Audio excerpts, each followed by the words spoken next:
créer quelque chose au travers de cette aventure, c'est pour apporter quelque chose à une ethnie, un pays. En tous les cas, il y a toujours un côté humanitaire. La première chose qu'il a faite, et c'est là où je l'ai rencontré, c'était en Guyane, dans les années 90, où il avait créé un village indien, l'Iwayana. On a aimé tous les deux ce pays plus que tout. En ce moment, nous sommes en train, au travers de l'association, de monter un projet pour repartir sur la Guyane, décembre 2014, pour faire un film afin de dénoncer tout ce qui se passe sur la Guyane et témoigner de ce que a été cette forêt, ce qu'elle est devenue et ce que l'on voudrait qu'elle redevienne. Donc ça c'est une petite parenthèse. Au cas où vous connaîtriez des personnes qui puissent financer un projet, n'hésitez pas à en parler. Voilà, ça c'est dit. Ensuite, Richard, bon, il a vécu sa vie, il est parti, nous sommes perdus de vue. Il a fait pas mal d'années en Asie, en Thaïlande, où il a appris énormément de choses. Ensuite, il est parti, excusez-moi, sur Tahiti, et après il est revenu sur la France. Et à partir de là, il est reparti sur le Népal, à s'occuper, je dis, non, s'occuper n'est pas le terme exact. Il est allé vivre avec une ethnie qui s'appelle les Tarouk, qui vivent en pleine réserve animalière, on va dire, et qui sont donc confrontés au problème des animaux sauvages qui piétinent un petit peu le sol, on va dire. Voilà, il faut partager. Richard a toujours eu c'est pour ça que j'ai toujours suivi, il a toujours eu le respect des gens qui vivent là où ils vivent. C'est-à-dire qu'il ne cherche pas à les changer, il veut simplement les aider à pouvoir être ceux qui doivent être là où ils doivent être. Et c'est pour ça que ce qu'il fait est très humanitaire dans la mesure où il n'impose aucune de sa volonté, rien, il n'est pas là pour leur dire de faire ce qu'ils ont à faire, il est simplement là pour les soutenir et les aider. À savoir qu'à l'heure actuelle, je ne vais pas tout vous expliquer sur le Népal, ils mènent des actions carrément humanitaires sur le Népal. Voilà, ça c'était pour vous présenter le personnage, qui est un ami, voilà, et que vous puissiez un petit peu comprendre, en comprenant l'homme, comprendre sa démarche. Voilà, maintenant je vous laisse travailler. Le film, en gros, donc, il traite principalement sur le problème humain-animaux vivre ensemble. Alors il y a le problème dans certains coins des Pyrénées, d'où je suis originaire, à l'Ariège, tout ça, il y a 3 ours qui se battent en duel, ça crée une polémique terrible. Là dans le film, tous les jours les gens ont des problèmes, mais tous les jours, avec des éléphants, des tigres, des léopards, et ça crée pas beaucoup, enfin, ça crée des problèmes, mais beaucoup moins. Hein. Donc vous allez voir, on va projeter le film.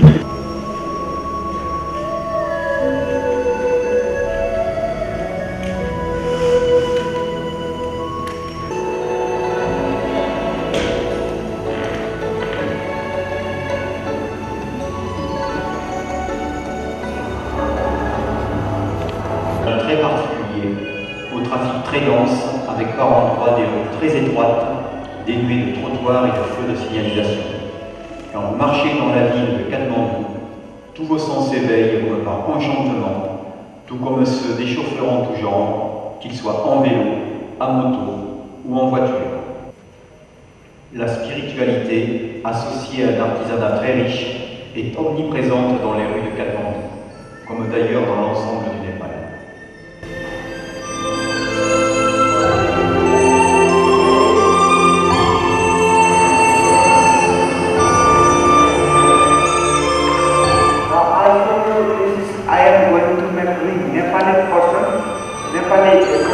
Des séances de shiatsu et acupressure associées à une harmonisation énergétique par les sons du bol tibétain. Je me tiens à votre disposition pour toute information, tant sur les séjours au Népal que concernant les séances de soins énergétiques.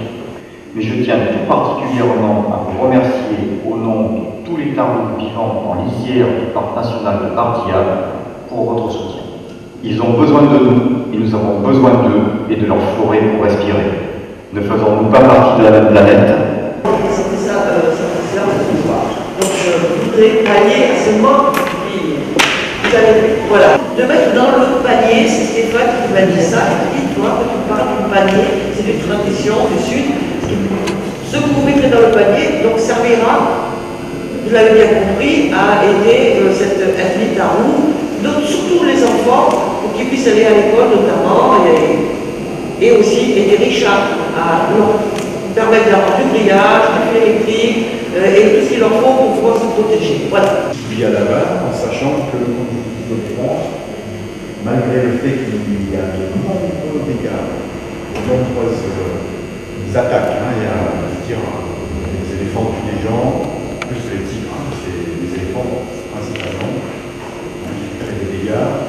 Les tigres parfois sont pleins aux humains, parce que les humains envahissent tous les territoires, mais les gens sont restés quand même dans l'acceptation, déjà de par leur spiritualité. L'animal fait partie du règne, donc on le respecte, on ne cherche pas à l'éradiquer pour pouvoir être tranquille. Donc c'est ce que je leur explique, c'est que bon,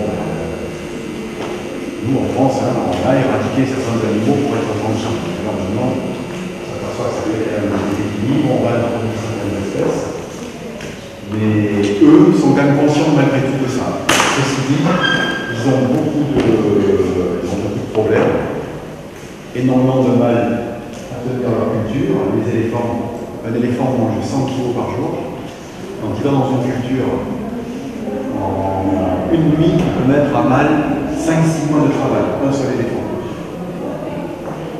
Il serre les dents, la nuit il monte des gardes, ils les font partir, ils tapent dans des gamelles, ils jettent des branches enflammées, ils tirent des pierres.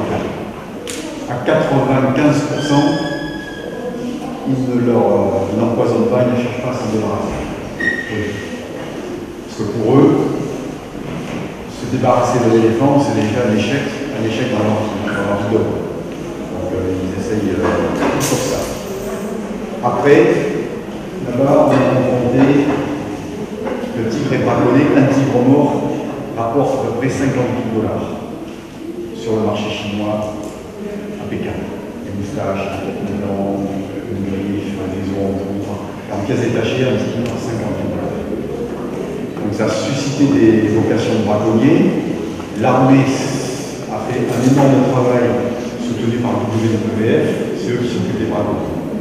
Les braconniers maintenant, il y en a beaucoup. Les armes sont interdites. Un braconnier qui est pris avec une arme, il y a même quelqu'un qui dit un braconnier, il est pris avec une arme, c'est une arme. Pas une peau de tigre ou rien, 3 ans de prison. S'il est pris avec une griffe, un os, une moustache de tigre, 7 ans de prison. Les tigres ont quand même, il n'en restait plus que sur tout le Népal, une trentaine, il y a 7-8 ans, maintenant sur tout le Népal, il y a à peu près une centaine. Donc c'est remonté. Mais le conflit humain et tigres sont remontés eux également. Donc il y a plus de problèmes, mais les humains savent que c'est eux qui ont envahi tous les territoires. Il y a moins d'un siècle, il y avait 1000 tigres sur le même territoire. Et pas de problème, ou presque pas. Mais là maintenant, il n'y en a plus que 100 des tigres, les grosses industries agroalimentaires qui ont pu s'implanter, couper de la forêt. Donc les animaux se sont mis là où ils ont pu. Un tigre mâle a besoin de 40 km², un seul tigre, 6 par 7, 6 km par 7. Donc le tigre mâle qui est costaud va supporter aucun autre tigre mâle sur ce territoire. Donc le jeune tigre, il va falloir que lui il aille chercher un autre territoire. Il a 7-8 km. Il pourra revenir quand le tigre sera plus vieux. C'est ce qui se passe. Hein. Le jeune s'en va, mais il attend.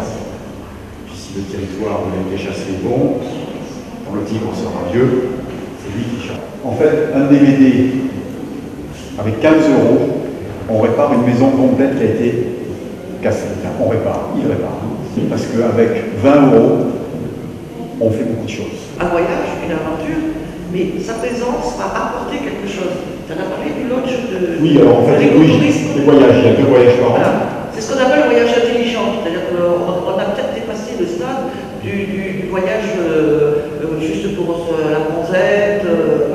Là, c'est un voyage qui va apporter à soi-même, en priorité, il faut pas. Voilà, mais aussi aux autres, parce qu'il y aura cet échange, et puis c'est un pays qui est chargé de sérénité qui apporte aussi énormément à la personne qui est vraiment et surtout quand elle vit comme ça, en pleine nature, auprès des taroux, vraiment comme eux. Donc il y a pour eux le dépaysement, l'enrichissement et la sérénité qu'ils vont acquérir. Et puis il y a cet apport qu'on va faire au tarou en allant faire ce voyage. Voilà.